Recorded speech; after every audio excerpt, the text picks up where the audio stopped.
Ya, tentu Komnas Perlindungan Anak dengan eh, viralnya ya buku dari Aurel ini, kita melihat bahwa ternyata begitu sulitnya korban child grooming ini untuk keluar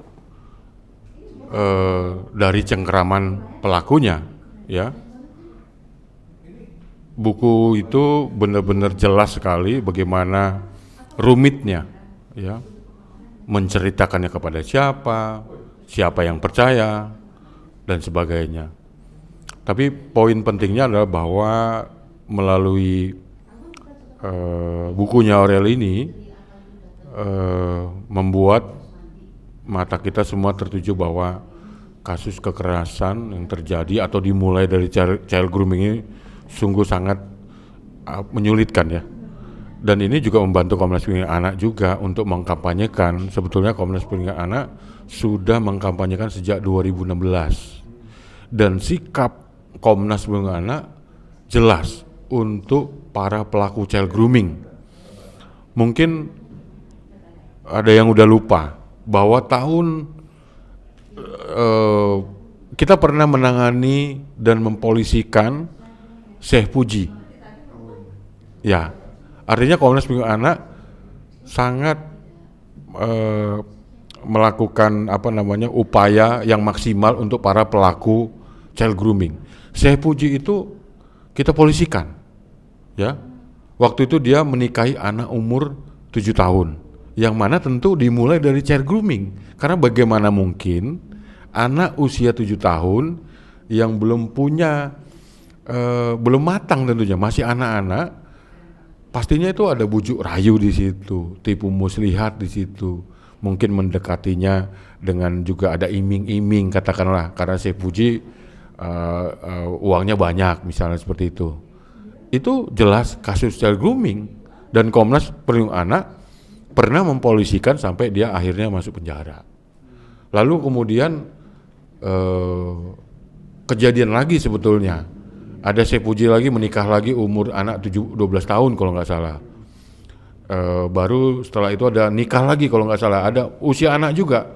Seingat saya kalau tidak salah Syekh Puji itu 3 kali mengawini anak di bawah umur.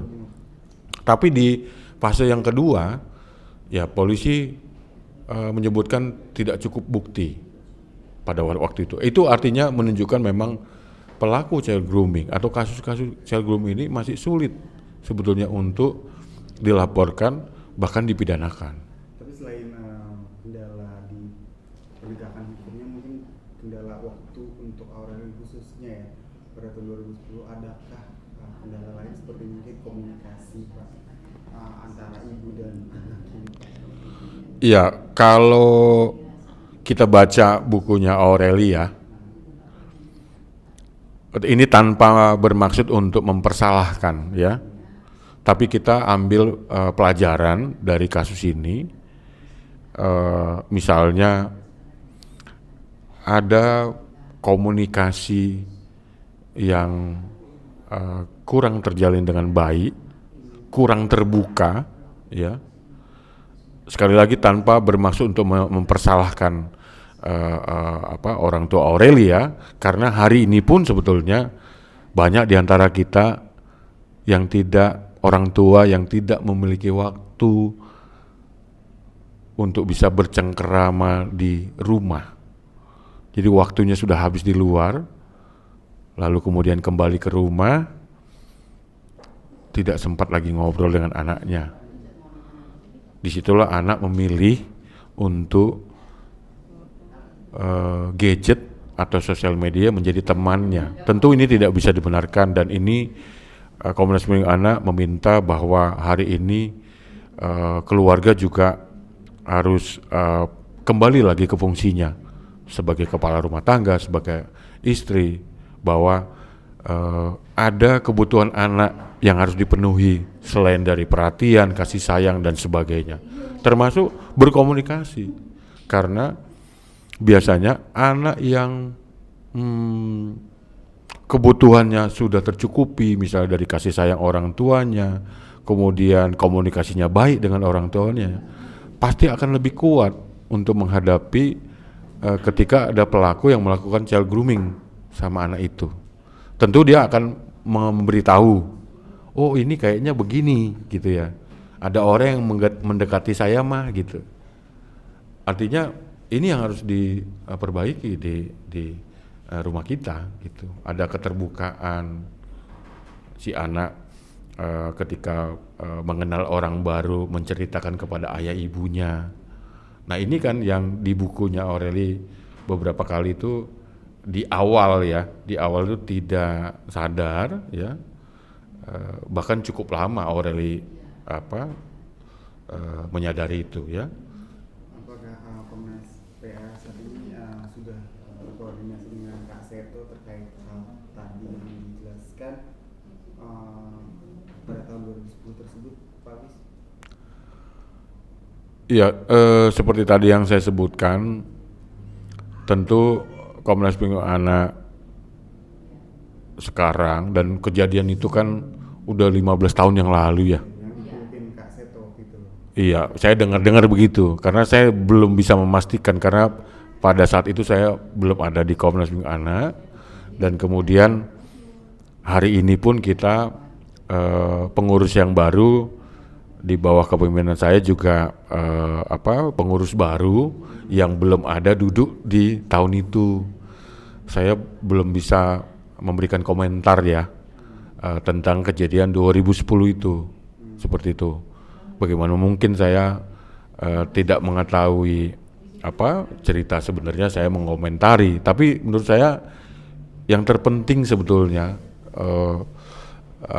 di viralnya buku Aureli ini, bahwa ternyata begitu sulitnya orang untuk keluar dari child grooming.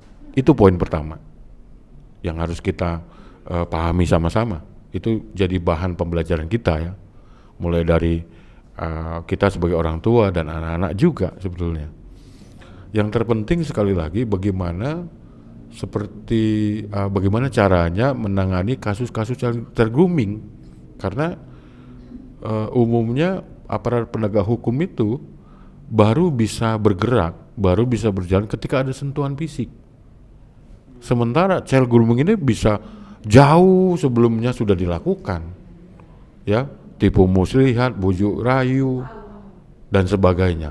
Tapi itu sulit karena belum terjadi sesuatu. Itu yang dari sisi aparat penegak hukum. Nah, padahal sebetulnya Undang-Undang Perlindungan Anak Nomor 35 Tahun 2014 sudah menyebutkan bahwa ketika ada bujuk rayu terhadap anak, tipu muslihat, itu harusnya udah bisa dimasukin ke pidana sebetulnya. Tapi faktanya saat itu ini masih sulit. Itu tentu poin penting yang harus kita dukung untuk aparat penegak hukum bisa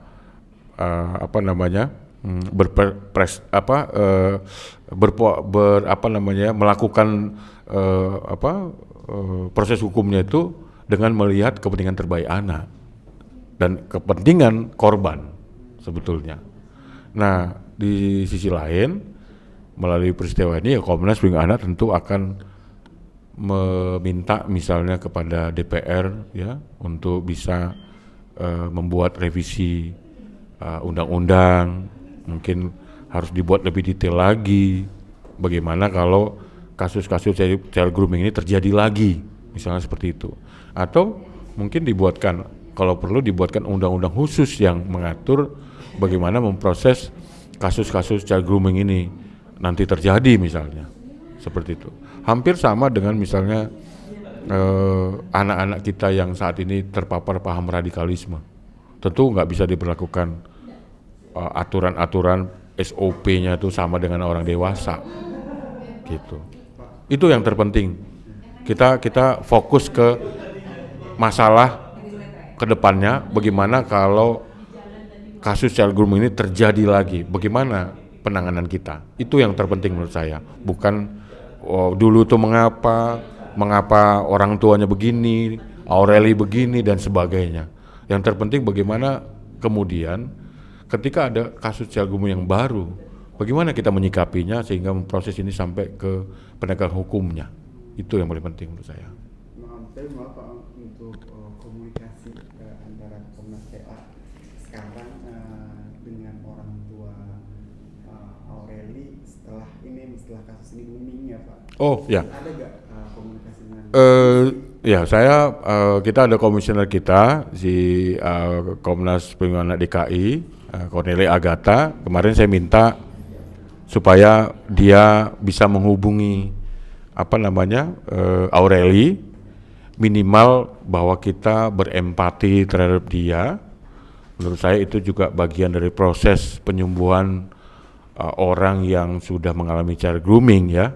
Karena e-book ini juga sebetulnya mungkin bagian dari penyembuhan orang yang mengalami child grooming cukup panjang sebetulnya, sehingga dia dengan menuliskan buku ini mungkin bagian dari penyembuhannya Aureli sendiri. Nanti mungkin berikutnya akan dihubungi oleh komisioner kita Cornelia Agatha supaya bisa dari Komnas mungkin berkomunikasi langsung dengan Aureli untuk memberikan support. Gitu. Bu Sri ada komunikasi juga atau akan dicoba? Belum, baru ke Aureli rencananya. Gitu. Siap. Mungkin seperti apa mungkin yang bentuk-bentuk support yang ingin diberikan kepada Aureli nantinya Pak? Ya kita komunikasi aja dulu, kita berempati itu tentunya yang dibutuhin ya menurut saya, bahwa kita punya perhatian, kita turut berempati, dan nanti mungkin dari komunikasi itu kira-kira ya apa yang perlu dibutuhin sekarang oleh Aureli misalnya yang harus diperbaiki dan sebagainya, itu menurut saya.